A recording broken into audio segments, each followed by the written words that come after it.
ಎಲ್ರಿಗೂ ನಮಸ್ಕಾರ. Topper IAS daily current affairs ಅನಾಲಿಸಿಸ್ಗೆ ಸ್ವಾಗತ. ನಾವಿವತ್ತು ಪ್ರಿಲಿಮ್ಸ್ ಪಾಯಿಂಟ್ ಆಫ್ ವ್ಯೂ ಇಂದ ಹಿಂದೂ ನ್ಯೂಸ್ ಪೇಪರಲ್ಲಿ ಯಾವ್ಯಾವ ಆರ್ಟಿಕಲ್ ಇಂಪಾರ್ಟೆಂಟ್ ಇದೆಯೋ ಆ ಒಂದು ಆರ್ಟಿಕಲ್ಸ್ನ ಡಿಸ್ಕಸ್ ಮಾಡ್ತಾ ಇದ್ದೀವಿ. ಸೊ ನಾವಿವತ್ತು ಡಿಸ್ಕಸ್ ಮಾಡ್ತಾ ಇರೋಂಥ ಮೊದಲನೇ ಆರ್ಟಿಕಲ್ ಬಂದ್ಬಿಟ್ಟು supreme court flags digital divide in vaccine access. So supreme court ಏನು ಮಾಡಿದೆ, ಗೌರ್ಮೆಂಟು ಒಂದು ಪಾಲಿಸಿ ಡಿಸಿಷನ್, ಗೌರ್ಮೆಂಟು ಒಂದು ಏನು ಸ್ಟೆಪ್ ಇದೆ ಅದ್ರ ಮೇಲೆ ಕಮೆಂಟ್ ಮಾಡಿದೆ. ಏನಂತ ಕಮೆಂಟ್ ಮಾಡಿದೆ ಅಂದರೆ ಡಿಜಿಟಲ್ ಡಿವೈಡ್ ಆಗ್ತಿದೆ. ಈಗ ವ್ಯಾಕ್ಸಿನೇಷನ್ ತೊಗೊಳ್ಬೇಕು, ಈಗ 18 to 45 ಇಯರ್ಸ್ವರೆಗೂ ಏಜ್ವರೆಗೂ ಇರೋವಂಥ ಎಲ್ರಿಗೂ ವ್ಯಾಕ್ಸಿನೇಷನ್ಗೆ ಇವರು ಪರ್ಮಿಷನ್ ಕೊಟ್ಟಿದ್ದಾರೆ. ಬಟ್ ಈ ಒಂದು ಪರ್ಮಿಷನ್ ಕೊಡೋದ್ರ ಜೊತೆಗೆ ಅವ್ರು ಏನು ಮಾಡಿದ್ದಾರೆ ಅಂದರೆ ಆನ್ಲೈನಲ್ಲಿ ಇದಕ್ಕೆ ರಿಜಿಸ್ಟರ್ ಮಾಡ್ಕೊಳ್ಬೇಕಂತ ಹೇಳಿದ್ದಾರೆ. ಅಂದರೆ ಕೋವಿನ್ ಪೋರ್ಟಲಲ್ಲಿ ನಾವು ಹೋಗಿ ಆನ್ಲೈನಲ್ಲಿ ಇದಕ್ಕೆ ರಿಜಿಸ್ಟರ್ ಮಾಡ್ಕೊಳ್ಬೇಕು, ಆಮೇಲೆ ನಮಗೆ ಈ ವ್ಯಾಕ್ಸಿನೇಷನ್ ಸಿಗ್ತಿದೆ. ಸೊ ಆದರೆ ಈಗ ರೂರಲ್ ಇಂಡಿಯಾದಲ್ಲಿ ಇರೋವಂತಹ ಪೀಪಲ್ಲು ಅವರು ಅನ್ಎಜುಕೇಟೆಡ್ ಇರ್ತಾರೆ. ಈವನ್ ಸ್ವಲ್ಪ ಎಜುಕೇಷನ್ ಇದ್ರೂ ಕೂಡ ಅವರಿಗೆ ಆನ್ಲೈನಲ್ಲಿ ರಿಜಿಸ್ಟರ್ ಮಾಡ್ಕೊಳ್ಳೋದಕ್ಕೆ ತುಂಬ ಕಷ್ಟ ಆಗುತ್ತೆ. ಸೊ ಅಂಥವ್ರು ಏನು ಮಾಡ್ತಾರೆ, ಅವ್ರಿಗೆ ಕಷ್ಟ ಆಗುತ್ತಲ್ವಾ ಈ ಒಂದು ರಿಜಿಸ್ಟ್ರೇಷನ್ನು, ಆನ್ಲೈನ್ ಪ್ರೊಸೆಸ್ಸು. ಸೊ ಇದೇನು ಮಾಡ್ತಿದೆ, ಲಿಟ್ರೇಟ್ ಪಾಪ್ಯುಲೇಷನ್ಗೂ ಇಲ್ಲಿಟ್ರೇಟ್ ಪಾಪ್ಯುಲೇಷನ್ಗೂ ಒಂದು ಡಿವೈಡ್ ಆಗ್ತಿದೆ. ಇಲ್ಲಿ ಲಿಟ್ರೇಟ್ ಪಾಪ್ಯುಲೇಷನ್ ಇದ್ದರೆ ಅವರು ಈಸಿಯಾಗಿ ಈ ಒಂದು ವ್ಯಾಕ್ಸಿನೇಷನ್ನ ತೊಗೊಳ್ಬೋದು.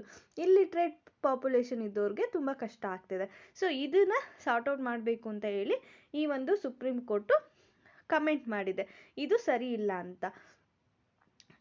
So 3 judge bench supreme court ಏನು ಮಾಡಿದೆ, illiterate villages from rural India, ಅಂದರೆ ರೂರಲ್ ಇಂಡಿಯಾಯಿಂದ ಬಂದಿರೋ ಇಲ್ಲಿಟ್ರೇಟ್ ವಿಲೇಜರ್ಗೆ ಇದು ಒಂದು ಡಿಜಿಟಲ್ ಡಿವೈಡ್ ಆಗಿದೆ. ಅಂದರೆ COVID-19 ವ್ಯಾಕ್ಸಿನೇಷನ್ಗೆ ರಿಜಿಸ್ಟರ್ ಮಾಡ್ಕೊಳ್ಳೋದು ಕಷ್ಟ ಆಗ್ತಿದೆ.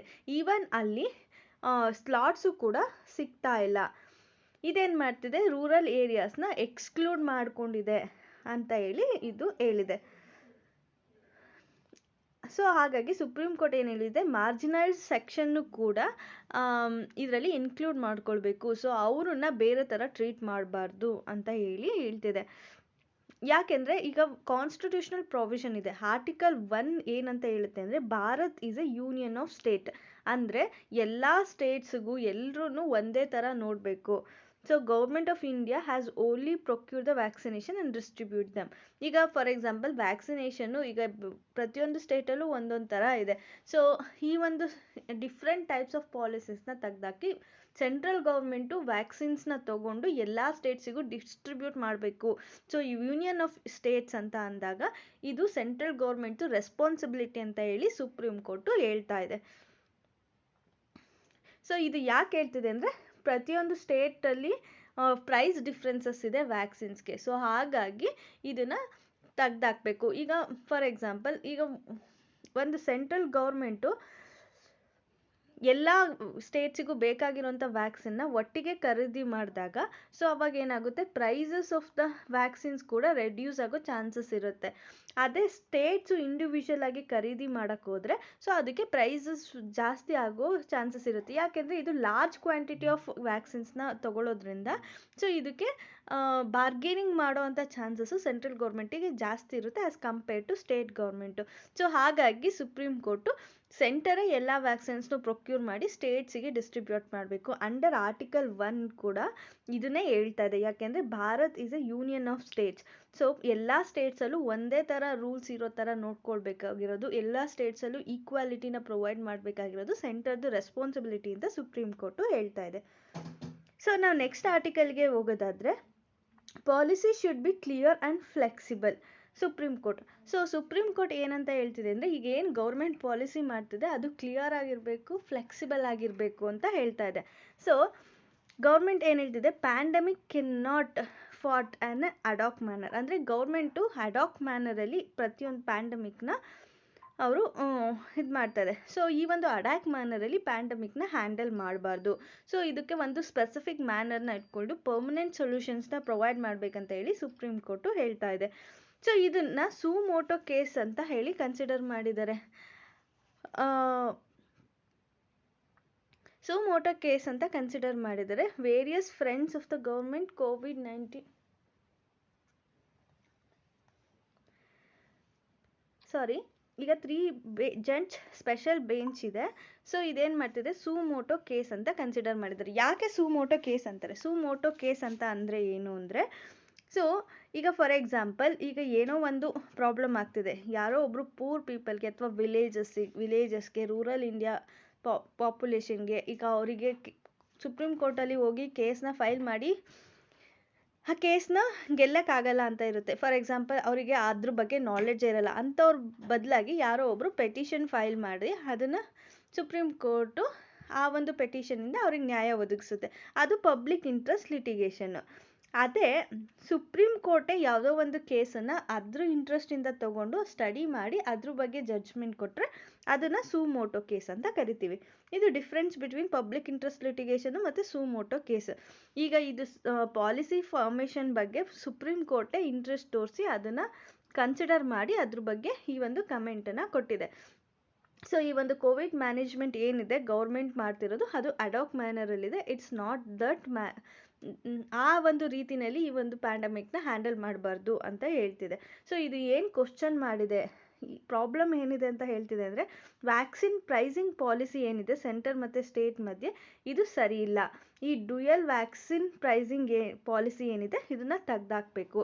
ಸೆಂಟರು ಯೂನಿಯನ್ ಆಫ್ ಆರ್ಟಿಕಲ್ 1 ಕಾನ್ಸ್ಟಿಟ್ಯೂಷನಲ್ಲಿ ಪ್ರೊವೈಡ್ ಮಾಡಿರೋ ಆರ್ಟಿಕಲ್ 1 ಪ್ರಕಾರ ಸೊ ಎಲ್ಲ ಸ್ಟೇಟ್ಸಲ್ಲೂ ಈಕ್ವಾಲಿಟಿನ ಅಚೀವ್ ಮಾಡಬೇಕಂತ ಹೇಳ್ತಿದೆ. ಮತ್ತು vaccine coverage in rural India, ಅಂದರೆ ರೂರಲ್ ಇಂಡಿಯಾದಲ್ಲೂ ಕೂಡ ವ್ಯಾಕ್ಸಿನೇಷನ್ ಆಗಬೇಕು. ಸೊ ಪ್ರತಿಯೊಬ್ಬ ನಾಗರಿಕನಿಗೂ ಈ ಒಂದು ವ್ಯಾಕ್ಸಿನ್ನ ಪ್ರೊವೈಡ್ ಮಾಡಬೇಕು ಅಂತ ಸುಪ್ರೀಂ ಕೋರ್ಟು ಹೇಳ್ತಾ ಇದೆ. It is almost impossible to get vaccinated slots in CoWIN, ಅಂದರೆ ಕೋವಿನ್ ಪೋರ್ಟಲಲ್ಲಿ ವ್ಯಾಕ್ಸಿನೇಷನ್ ಸ್ಲಾಟ್ಸ್ನ ತೊಗೊಳ್ಳೋದೇ ತುಂಬ ಕಷ್ಟ ಆಗ್ತಿದೆ. ಸೊ ಇದು ಕೂಡ ಆಗಬಾರ್ದು. ಈ ಡಿಜಿಟಲ್ ಡಿವೈಡ್ ಏನಿದೆ ಅದನ್ನು ಸಾರ್ಟ್ ಔಟ್ ಮಾಡಬೇಕು.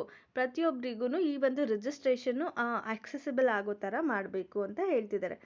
How death thrown into rivers buried in a shallow graves, ಅಂದರೆ ಈಗ ಕೋವಿಡ್-19 ಪ್ಯಾಂಡಮಿಕ್ಕಿಂದ ಯಾರು ಡೆತ್ ಆಗಿರುತ್ತೆ ಸೊ ಅವ್ರನ್ನ ರಿವರಿಗೆ ಎಸಿತಾ ಇದ್ದಾರೆ ಅಲ್ವಾ. ಈಗ ಎಕ್ಸಾಂಪಲ್ ನಾವು ರೀಸೆಂಟಾಗಿ ನೋಡಿದ್ವಿ, ಗಂಗಾ ರಿವರಲ್ಲಿ ತುಂಬ ಡೆಡ್ ಬಾಡೀಸು ತೇಲ್ ಬರ್ತಾ ಇತ್ತು. ಸೊ ಈ ಥರ ಆಗಬಾರ್ದು, ಇದಕ್ಕೆ ಒಂದು ಸೊಲ್ಯೂಷನ್ನ ಪ್ರೊವೈಡ್ ಮಾಡಬೇಕು ಅಂತ ಹೇಳಿ ಸುಪ್ರೀಂ ಕೋರ್ಟು ಈ ಒಂದು ಗೌರ್ಮೆಂಟಿಗೆ ಕೇಳ್ತಾ ಇದೆ.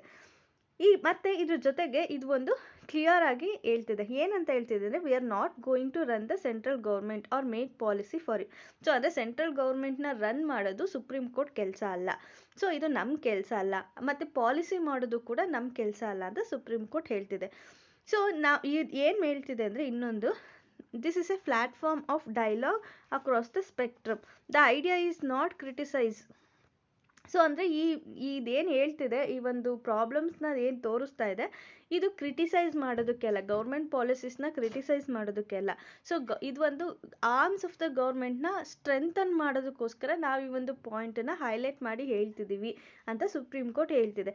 ಯಾಕೆ ಇಷ್ಟು ಕ್ಲಿಯರ್ ಆಗಿ ಸುಪ್ರೀಂ ಕೋರ್ಟ್ ಹೇಳ್ತಿದೆ ಅಂದರೆ, ಈಗ ಸುಪ್ರೀಂ ಕೋರ್ಟ್ ಏನಾದರೂ ಸೆಂಟ್ರಲ್ ಗೌರ್ಮೆಂಟ್ ಪಾಲಿಸಿ ಕಡೆಗೆ ಅವರು ಇಂಟರ್ಫಿಯರ್ ಆದರೆ ಇದು ಜುಡಿಷಿಯಲ್ ಓವರ್ ಆ್ಯಕ್ಟಿವಿಸಮ್ ಅಂತ ಹೇಳಿ, ಅಂದರೆ ಲೆಜಿಸ್ಲೇಚರಲ್ಲಿ ಜುಡಿಷರಿ ಇಂಟ್ರೊಡ್ಯೂಸ್ ಆಗ್ತಿದೆ ಅಂತ ಹೇಳಿ ಕ್ರಿಟಿಸೈಸ್ ಮಾಡ್ತಾರಲ್ವ. ಸೊ ಆ ಒಂದು ಇದರಿಂದ ಆಚೆ ಬರೋದಕ್ಕೋಸ್ಕರ ಇದು ಅನ್ಕಾನ್ಸ್ಟಿಟ್ಯೂಷನಲ್ ಅಂತ ಎಲ್ಲ ಹೇಳ್ತಾರೆ ಅಂದ್ಬಿಟ್ಟು ಈ ಒಂದು ಸುಪ್ರೀಂ ಕೋರ್ಟು ಕ್ಲಿಯರ್ ಆಗಿ ಹೇಳಿದೆ.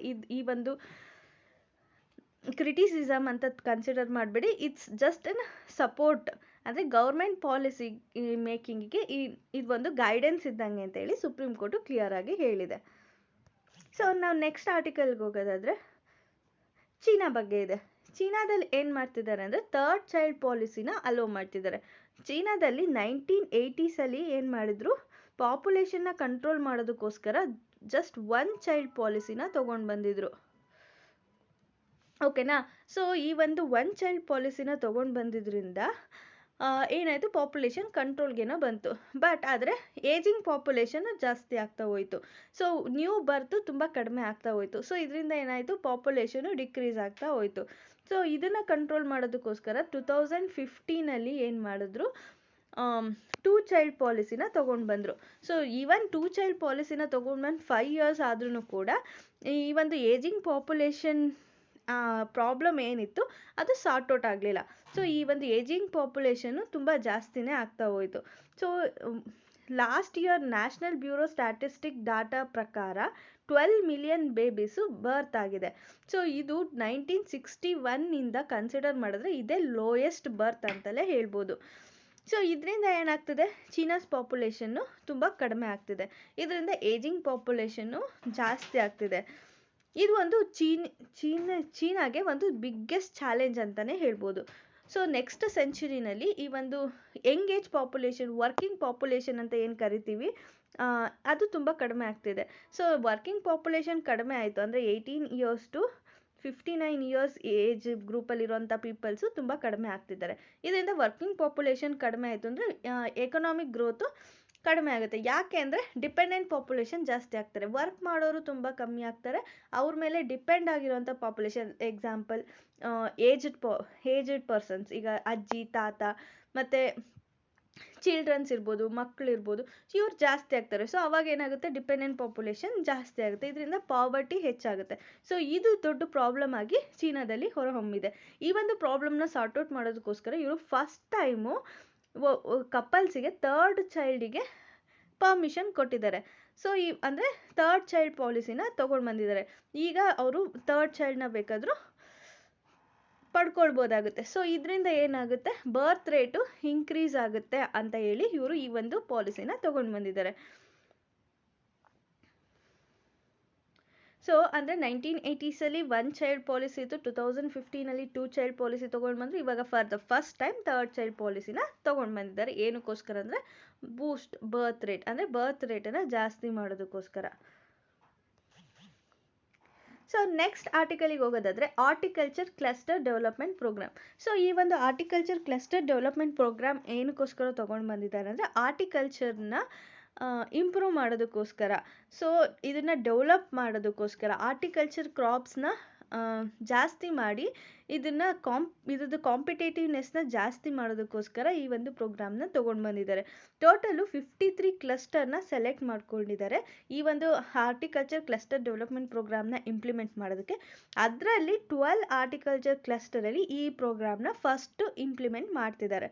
ಸೊ ಇದು ಒಂದು ಸೆಂಟ್ರಲ್ ಸೆಕ್ಟರ್ ಸ್ಕೀಮ್, ಅಂದರೆ ಸೆಕ್ಟರ್ ಪ್ರೋಗ್ರಾಮ್ ಆಗಿದೆ. ಇದನ್ನು ಯಾರು ಇಂಪ್ಲಿಮೆಂಟ್ ಮಾಡ್ತಿದ್ದಾರೆ ಅಂದರೆ national horticulture board, NHP.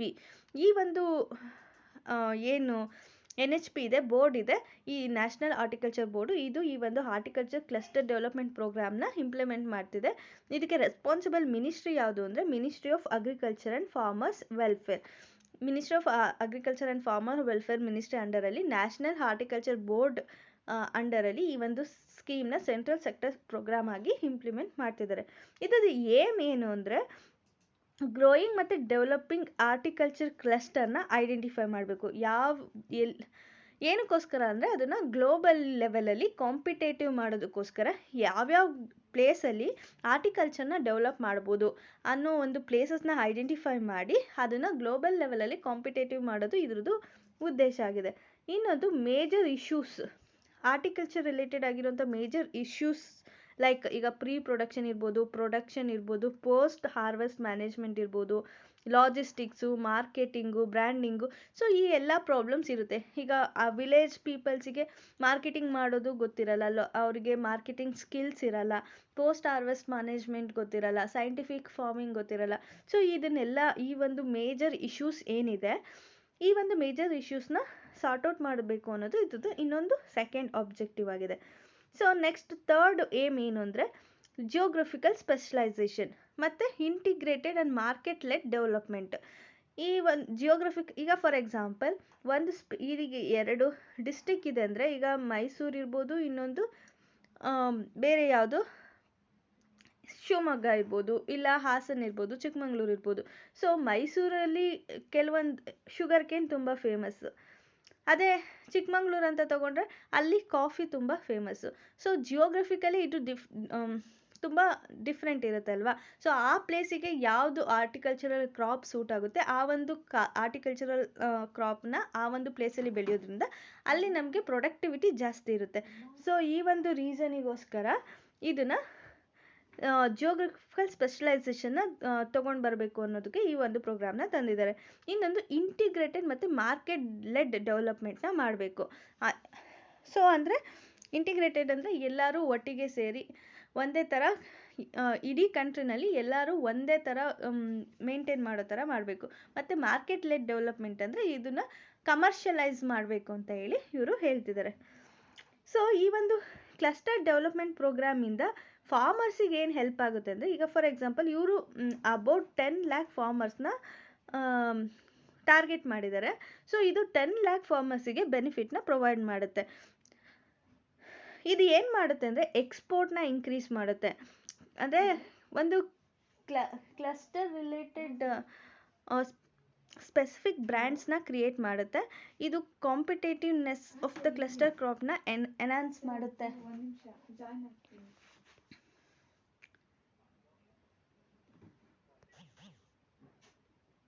Second, positive indigenization list. So in pursuance of Atmanirbhar Bharat, so ಈಗ ಒಂದು ಆತ್ಮನಿರ್ಭರ್ ಭಾರತ್ ಅಂತ ಕನ್ಸಿಡರ್ ಮಾಡಿದಾಗ ಇದು ಏನು ಮಾಡುತ್ತೆ, ಇಂಡಿಜಿನೈಸೇಷನ್ ಆಫ್ ದ ಡಿಫೆನ್ಸ್ ಸೆಕ್ಟರ್ನ ಬೂಸ್ಟ್ ಮಾಡುತ್ತೆ. ಸೊ ಈ ಒಂದು ಸೆಕೆಂಡ್ ಪಾಸಿಟಿವ್ ಇಂಡಿಜಿನಸ್ ಲೀಸ್ಟ್ನ ಏನಕ್ಕೆ ತೊಗೊಂಡು ಬಂದಿದ್ದಾರೆ ಅಂದರೆ, ಡಿಫೆನ್ಸ್ ಸೆಕ್ಟರಲ್ಲಿ ಇವರು ಕೆಲವೊಂದು ಏನು ಮೆಟೀರಿಯಲ್ಸ್ನ ಇಂಪೋರ್ಟ್ ಮಾಡ್ಕೊಳ್ತಿದ್ದಾರೆ ಅದನ್ನು ನಮ್ಮ ಕಂಟ್ರಿಯಿಂದಲೇ ಅವರು ತಗೊಳ್ಬೇಕು. ಸೊ ಇಲ್ಲಿ ಇಂಡಿಜಿನೈಸೇಷನ್ನ ಬೂಸ್ಟ್ ಮಾಡಬೇಕು ಅನ್ನೋ ಒಂದು ಉದ್ದೇಶದಿಂದ ಈ ಸೆಕೆಂಡ್ ಪಾಸಿಟಿವ್ ಇಂಡಿಜಿನೈಸೇಷನ್ ಲೀಸ್ಟ್ನ ತೊಗೊಂಡು ಬಂದಿದ್ದಾರೆ. ಸೊ ಇದನ್ನು ಮಿನಿಸ್ಟ್ರಿ ಆಫ್ ಡಿಫೆನ್ಸ್ ತೊಗೊಂಡು ಬಂದಿದ್ದಾರೆ. ಸೊ ಇದರಲ್ಲಿ 108 ಐಟಮ್ಸ್ನ ಇನ್ಕ್ಲೂಡ್ ಮಾಡಿದ್ದಾರೆ. ಸೊ ಇದನ್ನು ಏನು ಮಾಡ್ತಿದ್ದಾರೆ ಅಂದರೆ 108 ಐಟಮ್ಸ್ ಏನು ಇನ್ಕ್ಲೂಡ್ ಮಾಡಿದ್ದಾರೆ ಈ ಸೆಕೆಂಡ್ ಪಾಸಿಟಿವ್ ಇಂಡಿಜಿನೈಸೇಷನ್ ಲೀಸ್ಟಲ್ಲಿ, ಇದನ್ನು ಇಂಡಿಜಿನಸ್ ಸೋರ್ಸನ್ನ ಕನ್ಸಿಡರ್ ಮಾಡಿಕೊಂಡು ಅದನ್ನು ತಗೊಳ್ತಿದ್ದಾರೆ. ಇದನ್ನು ಡಿಫೆನ್ಸ್ ಅಕ್ವೈಸೇಷನ್ ಪ್ರೊಸೀಜರ್ 2020ನಲ್ಲಿ ಮೆನ್ಷನ್ ಮಾಡಿದ್ದಾರೆ. ಈಗ ಇಂಡಿಜಿನಸ್ ಸೋರ್ಸ್ ಬಗ್ಗೆ ಇರ್ಬೋದು, ಯಾವ ಐಟಮ್ಸ್ನ ಇಂಡಿಜಿನಸ್ ಐಟಮ್ಸ್ ಅಂತ ಕನ್ಸಿಡರ್ ಮಾಡಬೇಕು. ಸೊ ಇದನ್ನೆಲ್ಲ ಡಿಫೆನ್ಸ್ ಅಕ್ವೈಸೇಷನ್ ಪ್ರೊಸೀಜರ್ 2020 ಅಂದರೆ ಡ್ಯಾಪಲ್ಲಿ ಮೆನ್ಷನ್ ಮಾಡಿದ್ದಾರೆ. ಏನಕ್ಕೋಸ್ಕರ ಈ ಒಂದು ಇಂಡಿಜಿನಸ್ ಲೀಸ್ಟ್ ತಂದಿದ್ದಾರೆ ಅಂದರೆ ಇಂಡಿಜಿನೈಸೇಷನ್ನ ಬೂಸ್ಟ್ ಮಾಡೋದಕ್ಕೋಸ್ಕರ. ಇದು ಎರಡು ಆಬ್ಜೆಕ್ಟಿವ್ನ ಫುಲ್ಫಿಲ್ ಮಾಡ್ತಿದೆ. Achieving self reliance and promoting defence export. Self ರಿಲಯನ್ಸ್ನ ಕೂಡ ಅಚೀವ್ ಮಾಡ್ಬೋದು ಈ ಒಂದು ಆತ್ಮನಿರ್ಭರ್ ಭಾರತ್ ಅಂಡರಲ್ಲಿ, ಮತ್ತು ಡಿಫೆನ್ಸ್ ಎಕ್ಸ್ಪೋರ್ಟ್ನು ಜಾಸ್ತಿ ಮಾಡ್ಬೋದು. ಸೊ ಇದೇ ರಿಲೇಟೆಡ್ ಆಗಿ ಈಗೇನು ಸೆಕೆಂಡ್ ಪಾಸಿಟಿವ್ ಇಂಡಿಜಿನಸ್ ಲೀಸ್ಟ್ ತಂದಿದ್ದಾರೆ, ಅದೇ ಥರ 2020 ಆಗಸ್ಟಲ್ಲಿ ಫಸ್ಟ್ ಪಾಸಿಟಿವ್ ಇಂಡಿಜಿನೈಸೇಷನ್ ಲೀಸ್ಟನ್ನು ತೊಗೊಂಡು ಬಂದಿದ್ದಾರೆ. ಇದರಲ್ಲಿ 101 ಐಟಮ್ಸ್ನ ತಂದಿದ್ದಾರೆ. So it was highlighted that more such equipment would identified progressively. So ಇದು ಏನು ಮಾಡ್ತಿದೆ, ಡಿಫೆನ್ಸ್ ಮ್ಯಾನುಫ್ಯಾಕ್ಚರಿಂಗ್ನ ಕಂಟ್ರಿನಲ್ಲಿ ಪ್ರಮೋಟ್ ಮಾಡ್ತಿದೆ. ಸೊ ನೆಕ್ಸ್ಟ್ ಆರ್ಟಿಕಲ್ ಇದು ಏನಿದೆ ಅಂದರೆ, ಇಂಡಿಯನ್ ಇನ್ಸ್ಟಿಟ್ಯೂಟ್ ಆಫ್ ಟೆಕ್ನಾಲಜಿ ರೋಪರ್ ಅಂದರೆ ಪಂಜಾಬಲ್ಲಿ ಏನು ಮಾಡಿದೆ, ಇದು ಹೊಸ ಒಂದು ಡಿವೈಸ್ನ ಕಂಡುಹಿಡಿದಿದೆ. ಏನಕ್ಕೋಸ್ಕರ ಅಂದರೆ ಟೆಂಪರೇಚರ್ನ ಮೆಜರ್ ಮಾಡೋದಕ್ಕೋಸ್ಕರ ಈ ಒಂದು ಆಂಬಿ ಟ್ಯಾಗ್ ಅನ್ನೋ ಒಂದು ಡಿವೈಸ್ನ ಕಂಡುಹಿಡಿದಿದೆ. ಸೊ ಇದನ್ನು ನಾವು ಟೆಂಪರೇಚರ್ ಡಾಟಾ ಲಾಗರ್ ಅಂತಲೇ ಕರಿತೀವಿ. ಇದು ರಿಯಲ್ ಟೈಮ್ ಆಂಬಿಯಂಟ್ ಟೆಂಪರೇಚರ್ ಏನಿರುತ್ತೆ ಅದನ್ನು ರೆಕಾರ್ಡ್ ಮಾಡುತ್ತೆ. ಈಗ ಫಾರ್ ಎಕ್ಸಾಂಪಲ್ ನಾವು ಒಂದು ಪರೀಷಬಲ್ ಪ್ರಾಡಕ್ಟು ಇಲ್ಲ ವ್ಯಾಕ್ಸಿನು, ಈವನ್ ಬಾಡಿ ಆರ್ಗನ್ಸು ಅಥವಾ ಬ್ಲಡ್ನ ಟ್ರಾನ್ಸ್ಪೋರ್ಟ್ ಮಾಡಬೇಕಂದ್ರೆ ಅದನ್ನು ಕಂಟಿನ್ಯೂಸ್ ಆಗಿ ಟೆಂಪರೇಚರ್ನ ಮಾನಿಟರ್ ಮಾಡಬೇಕಾಗಿರುತ್ತೆ. ಆ ಒಂದು ಟೆಂಪರೇಚರ್ನ ಮಾನಿಟರ್ ಮಾಡೋದಕ್ಕೋಸ್ಕರ ಈ ಒಂದು ಆಂಬಿ ಟ್ಯಾಗ್ ಅಂದರೆ ಈ ಥರ ಒಂದು ಟೆಂಪರೇಚರ್ ಡಾಟಾ ಲಾಗರನ್ನು ಯೂಸ್ ಮಾಡ್ತೀವಿ. ಸೊ ಇದನ್ನು ನಾವು ಯಾವಾಗೂ ಬೇರೆ ಕಂಟ್ರೀಸಿಂದ ಮ್ಯಾಸಿವ್ ಕ್ವಾಂಟಿಟಿನಲ್ಲಿ ಇಂಪೋರ್ಟ್ ಮಾಡ್ಕೊಳ್ತಿದ್ವಿ. ಸೊ ಇದು ಫಾರ್ ದ ಫಸ್ಟ್ ಟೈಮು ನಾವು ಇಂಡಿಯಾದಲ್ಲಿ ಈ ಒಂದು ಆತ್ಮನಿರ್ಭರ್ ಭಾರತ್ ಅಂಡರಲ್ಲಿ ಈ ಒಂದು ಆಂಬಿ ಟ್ಯಾಗ್ ಅನ್ನೋ ಡಿವೈಸ್ನ ಪಂಜಾಬಲ್ಲಿ Indian Institute of Technology Ropar develop ಮಾಡಿದೆ. ಸೊ ಇದರಿಂದ ಏನಾಗುತ್ತೆ, ಸಿಂಗಪೂರ್, ಹಾಂಗ್ಕಾಂಗ್, ಐರ್ಲೆಂಡ್, ಚೀನಾಯಿಂದ ಇಂಪೋರ್ಟ್ ಮಾಡ್ಕೊಳ್ತಿದ್ವಲ್ಲ ಅದನ್ನು ನಾವು ರೆಡ್ಯೂಸ್ ಮಾಡ್ಬೋದು. ಸೊ ಸೆಲ್ಫ್ ರಿಲಯಂಟ್ ಇಂಡಿಯಾ ಕಡೆಗೆ ಇದು ಒಂದು ಹೊಸ ಸ್ಟೆಪ್ ಅಂತಲೇ ಹೇಳ್ಬೋದು. ಈಗ ಕ್ರಿಟಿಕಲ್ ಕಂಡೀಷನಲ್ಲಿ ನಾವು ಎಸ್ಪೆಷಲಿ COVID-19 ಪ್ಯಾಂಡಮಿಕ್ ಇರೋದ್ರಿಂದ COVID-19 ವ್ಯಾಕ್ಸಿನ್ಸ್ ಇರ್ಬೋದು, ಆರ್ಗನ್ಸು, ಬ್ಲಡ್ ಟ್ರಾನ್ಸ್ಪೋರ್ಟೇಷನ್ಗೆ ಇದು ತುಂಬಾ ಹೆಲ್ಪ್ ಮಾಡುತ್ತೆ ಅಂತ ಹೇಳ್ಬೋದು.